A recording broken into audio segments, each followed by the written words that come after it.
the 1992 Winter Olympic Games. And if that bid is successful, this is the course on which the 1992 men's downhill will be run.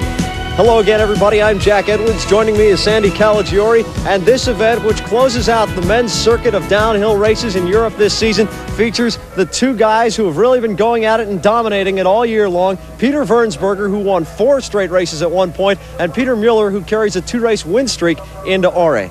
And right now, the standings are very close. They're separated by only 5 points. Mueller is 5 points behind. The pressure is on him. In the complex scoring system of the World Cup, Jack, he can only add points by winning. Wernsberger is a little better off. He can add points by finishing first or second, but the heat is on both of them, especially Wernsberger, ironically, because after this race, we go to North America, and that's where Mueller excels. Cup season. As we get down into the final races, the standings are very, very close, as we told you. Peter Wernsberger is the leader with 115 World Cup points. Peter Mueller right on his tail with 110. Michael Meyer of Italy is in 3rd position with Erwin Resch 4th and Karl Alpiger in 5th. The Americans, Doug Lewis, is tied for 15th. Bill Johnson is in 20th, and Mike Brown is 36th in the downhill discipline.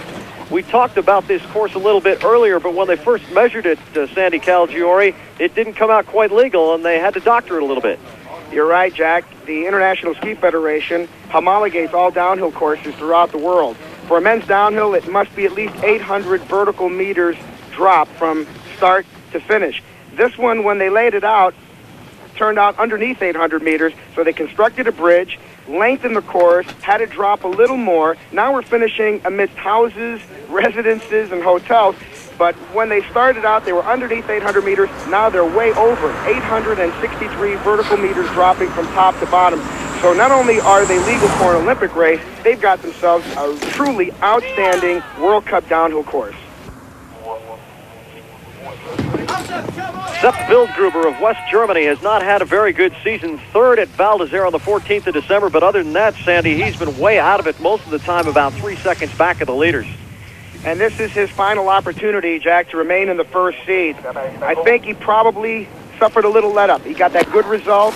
He thought perhaps first seed was insured, but not to be the case. Gustav Orley and other people, Martin Bell of Great Britain, breathing down his neck, and Wildgruber has the last opportunity to remain in the first seed for the remainder of the year. The two big guns, Peter Wernsberger and Peter Mueller, are running 2nd and 3rd today, so let's take a good close look at the course as Wildgruber comes down, and this will give us some idea of what the two big guns behind him are going to have to deal with. You see, it's very bumpy. There are a lot of rolling parts of terrain in this course. It makes it very difficult to hold carving turns with a high speed. Centrifugal force tries to force you out and into those nets. His intermediate time's better than yesterday. Ski jumping down into the Russi pitch, that is precarious. Now he's going to make the right-hand turn into the forest, right into the shade, and that's tricky skiing right there. He's not too far from the finish. As I said, his intermediate times are faster than yesterday, but when you're in the air like that with the tips up, that's bad news. Sepp Wildgruber now coming down the Zielschuss as he is about to cross that bridge of which we spoke. And Sepp Wildgruber's time, the time to beat, is 1 minute 58.92 seconds. Just to give you an idea, excuse me, Jack, how well Mueller skied yesterday in winning, that time of Wildgruber is almost 3 seconds slower than Mueller's course yesterday. Peter Wernsberger is in a position he's never enjoyed before, being on top of the World Cup downhill point standings. But maybe he's not enjoying it that much. I'm thinking more about the points and counting on the points than to think about the downhill race. And I think that's not the right way to be fast. So what do you have to do? Concentrate more just on every single moment that you're on the course? I am concentrated, but in the meantime, if I have lunch or dinner, I am thinking about the points, and that's not correct. At this time, I also have to think about the course and the race.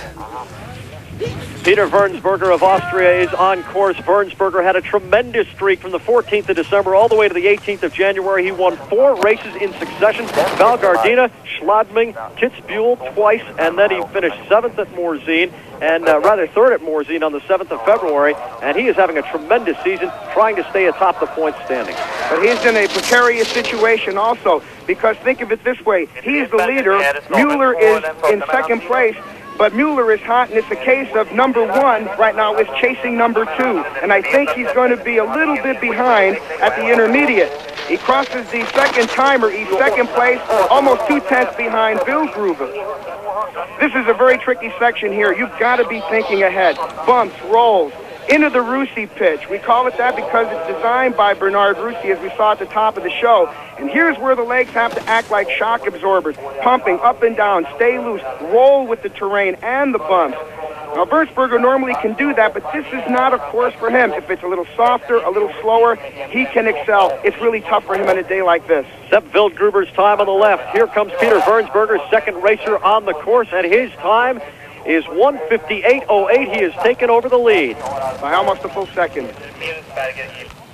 And here is the man who has been setting the skiing world on fire, Peter Mueller, extremely strong on this run. Notice how the inside edge of his outside ski will stay in that carving position despite the tremendous speeds he's taking. A little bit of a problem there. Peter Mueller way back, and he has fallen. This is a debilitating fall. He had the fastest intermediate time at the top of the course. Mueller is up and okay. You wonder if he was just carrying too much speed. His top time, 37 flat, even faster than the first intermediate that he posted in winning 24 hours ago. Let's hope he's okay. He's up, a little shaken up, I would imagine, but that was just a horrible crash. And here you see another look at it. He was back a little bit out of position in the air. That's unusual because he had been so relaxed in yesterday's win. Airtime here is such an important part of the race.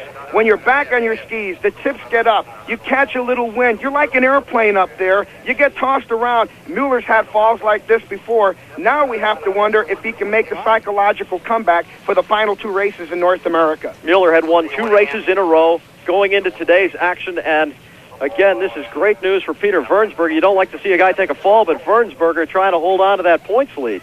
If Wirtzberger's time now holds up, he would secure at least a tie for the World Cup Downhill Championship. Pirmin Zurbriggen has had an up-and-down season, especially mentally. He's trying to come back from a tremendous fall of last year. 3rd place at Kitzbühel on the 17th of January, his top result. And you can see right here, as he approaches one of the upper jumps, there is some wind blowing across the course.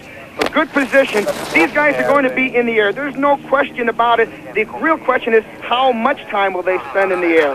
Zurbriggen skis a little bit squirrely as he got back on some of those big bumps. Again, you don't see this too much in some of those downhill courses, and this is what drove some of the teams away. The Finns actually got up and left. They said, we're not going to race here. Look at the skis bouncing around here as he's trying to keep them in a decent track and trying to carve on a diagonal fall line. Exactly. That is a crucial traverse. If you get low, it makes you low for the final couple of gates, but he's letting the skis run right here, and he's got the best intermediate time at the second timing point. Good position in the air as he goes into that big dip that we talked about earlier, and again, through the rolling bumps, Pirmin Zurbriggen appears to have it together today. The Swiss team is having some difficulties with their coaching staff. They've had some problems. Lawyers have had to become involved. There's disciplinary unrest there. But Zurbriggen is not the kind who lets this bother him, as you can well see right now. His average speed time on the left, and Zurbriggen coming into the finish area. His time, 1:57.63. He has taken the lead by 0.45 of a second.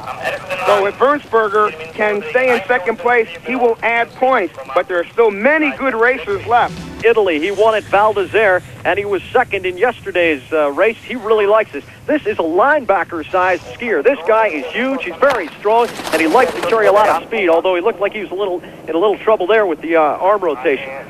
With Mueller now out of the race, Meyer has the fastest intermediate time in the first 40 seconds of the course.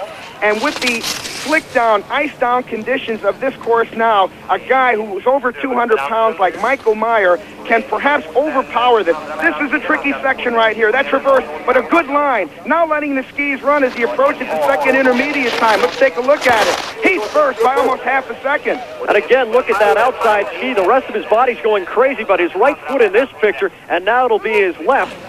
He's holding that very good carve despite the high speeds and the forces which are trying to throw him out into the net.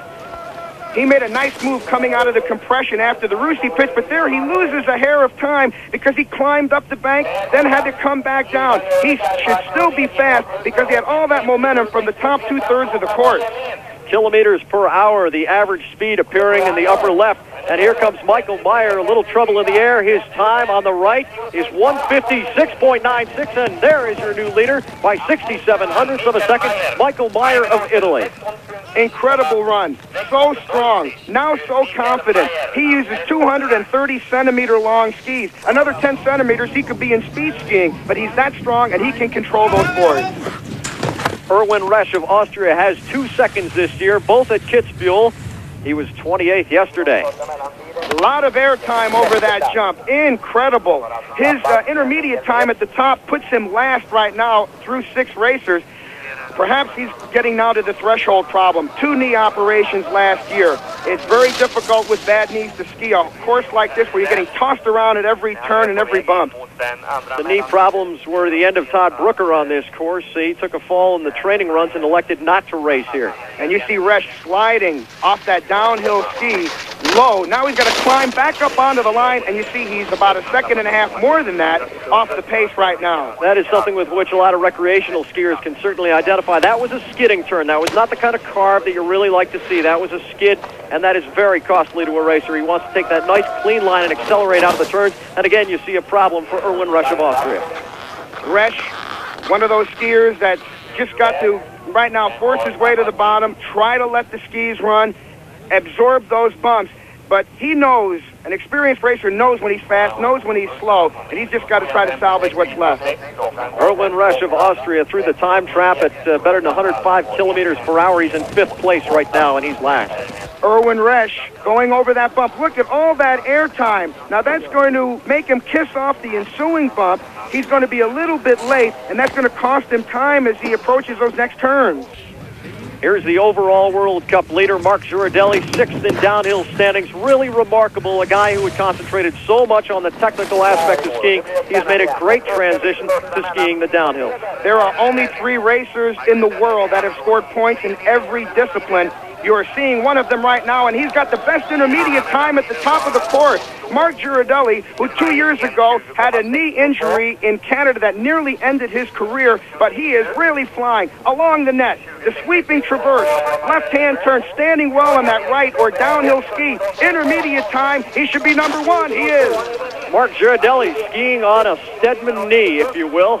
Another one of the miracle operations performed by Dr. Richard Stedman. Good position in the air by Girardelli as he goes into the Russi pitch. And a nice move out of the compression, timing the jump. He's a little bit wide, but he should still have enough speed. I think Meyer's time is in big trouble right now. Mark Girardelli, who said, if I'm in the top 5 here, I'm very happy. He might go about 4 better than that right now. Mark Girardelli taking a shot at Michael Meyer's time. Meyer, the current leader. Here comes Girardelli shooting for the victory, and his time is 156.25. He has taken the lead by 7/10 of a second. There is your current leader, Mark Girardelli of Luxembourg. You can put him in the same breath with Jean-Claude Keely. Mark Girardelli, the one-man team, the overall World Cup leader, great technical skier. Look at him use that downhill ski, carving to near perfection, standing on the ski properly on the man-made snow, and absorbing everything that's in the terrain. Daniel Mahrer of Switzerland started his season on the 18th of August with a victory, rather a 5th place finish, excuse me. Since then, he has scored World Cup points only 3 times, certainly an up-and-down season for Daniel Mahrer. And he's slow at the top. He's the 8th racer on course. 37.54 is his first intermediate, placing him 6th.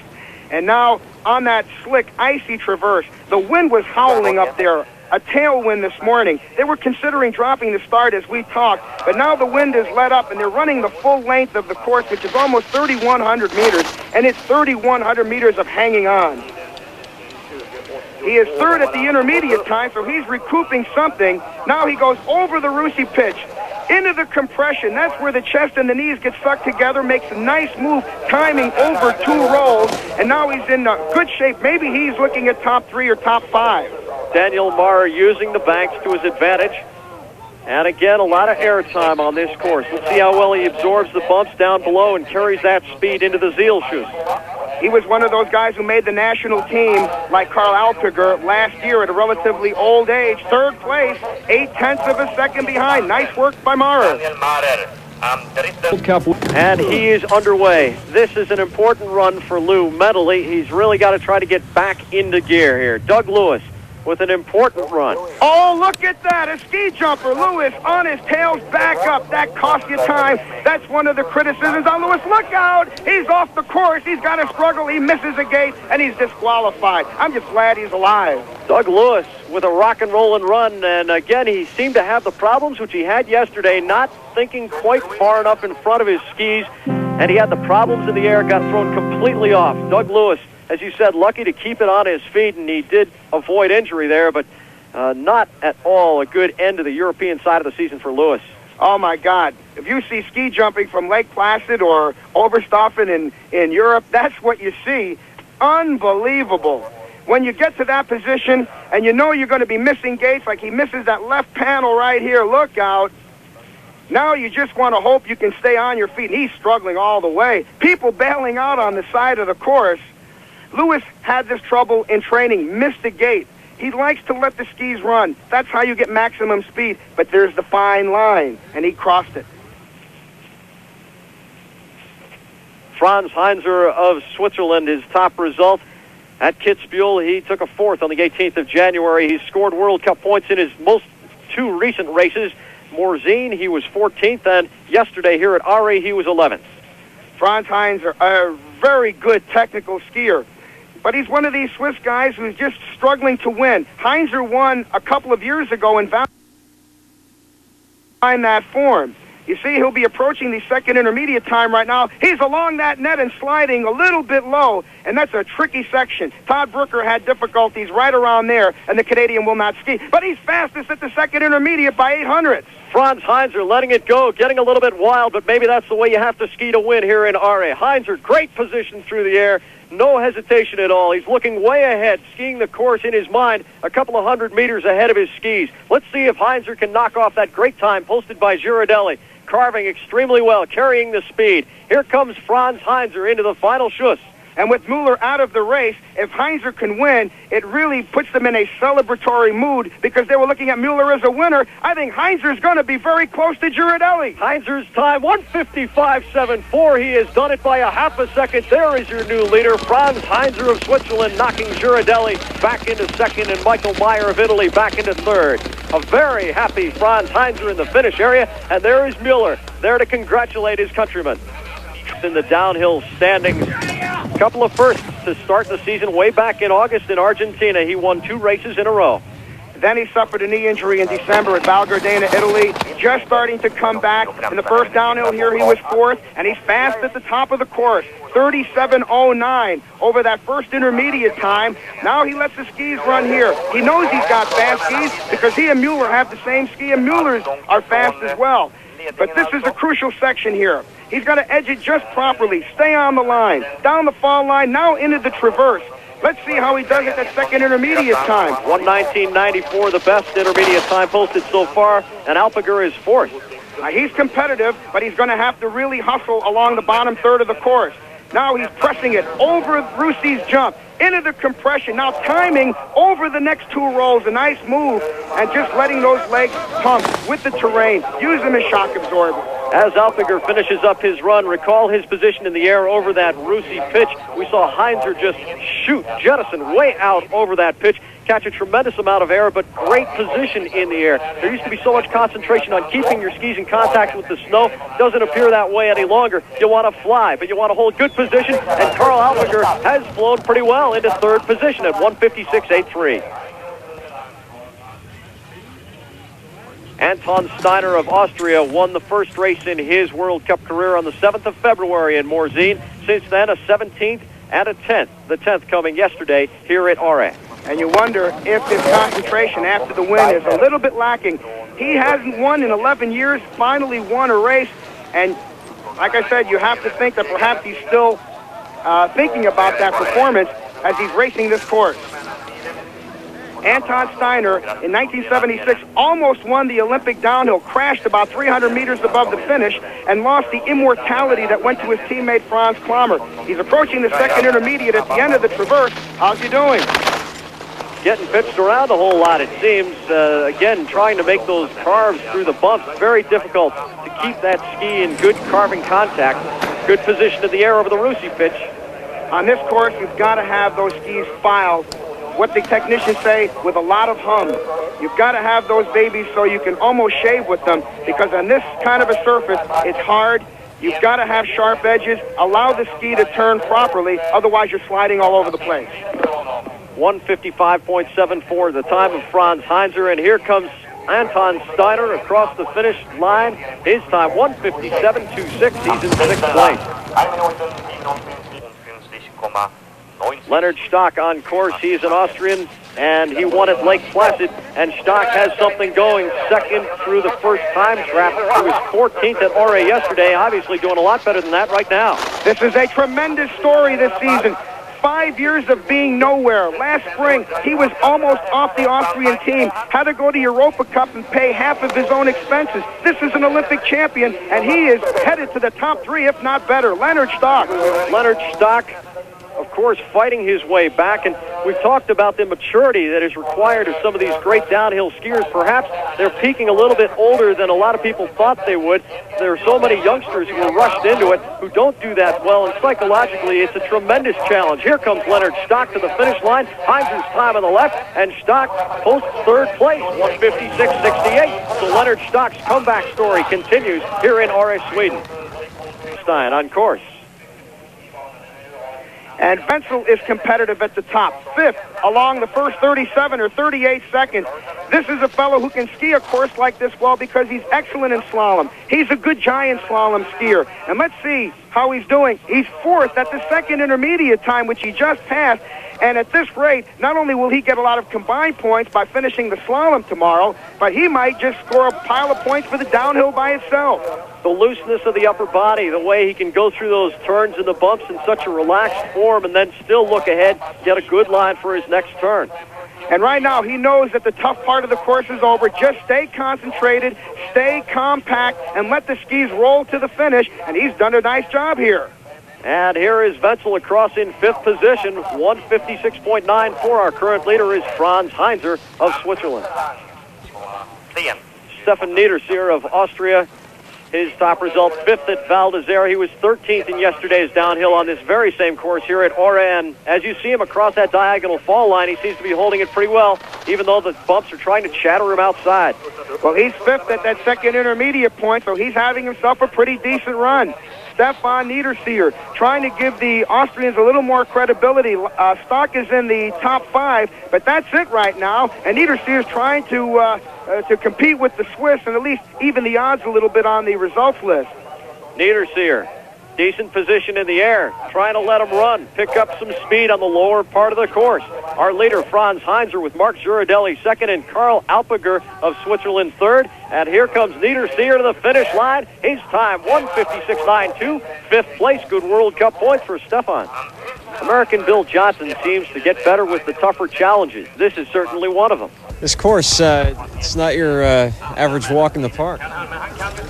No, it's not your average walk in the park, but none of them are. Well, how does this one stack up? How do you describe this course? Well, I wouldn't say it's as hard as Kitzbühel, but it's right up there with some of the hardest courses in the world.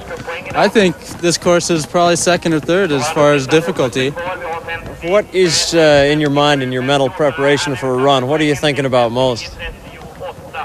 Mostly just thinking about getting down the course. You know, I'm not really concentrating on any certain part of the course right now. You know, from today's run, I'll be concentrating more on the bottom part. I guess I was second at the second intermediate. So tomorrow I'll be concentrating on the bottom part, but, you know, all week long I've been fairly good in training all the way down. They say Bill Johnson is a glider. They say that Bill Johnson can't ski difficult courses. Bill Johnson loves a challenge more than anything. This race is not over yet. Franz Heinzer is the leader, but Bill Johnson is right on his tail. Johnson is the fastest skier on the mountain at the top of the course, but he's lost time in the turns.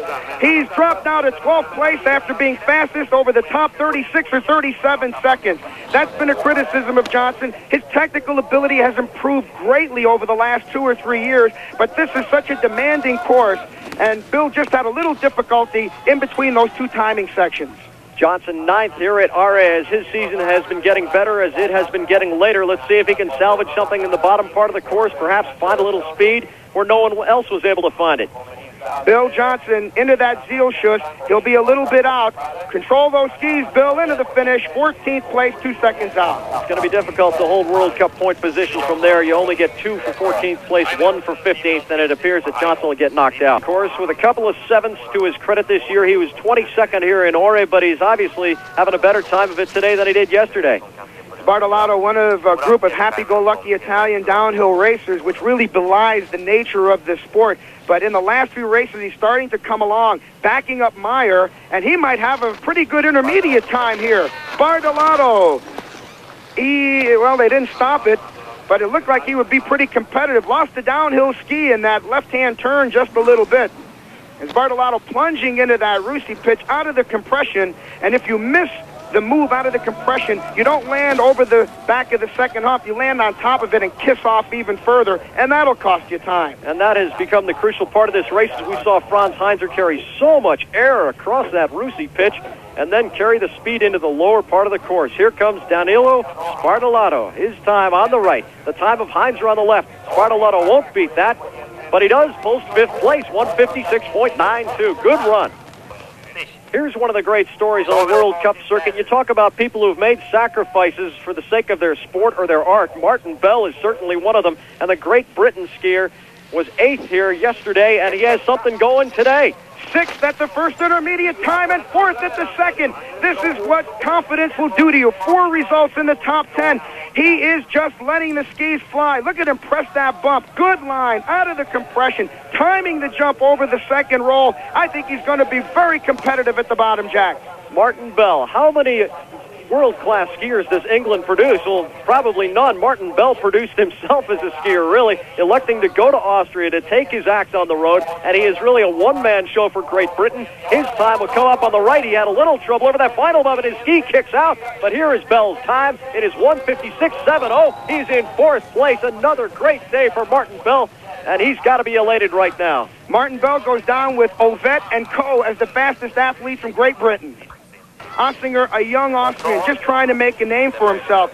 Now, as he makes the left-hand turn, gets a little fall line along the net. Now, here's where the body goes one way. The skis are going another way. The G-forces are tremendous. Second intermediate time, he is in 2nd place. On the verge, perhaps, of stealing this race. He is very close to the leaders. If he happens to steal this, with a start position in the low 30s, there are going to be a lot of people claiming this is a fluke. And if you don't believe that, ask Bill Johnson, because when he won his first downhill race, they made that very accusation. See how he does.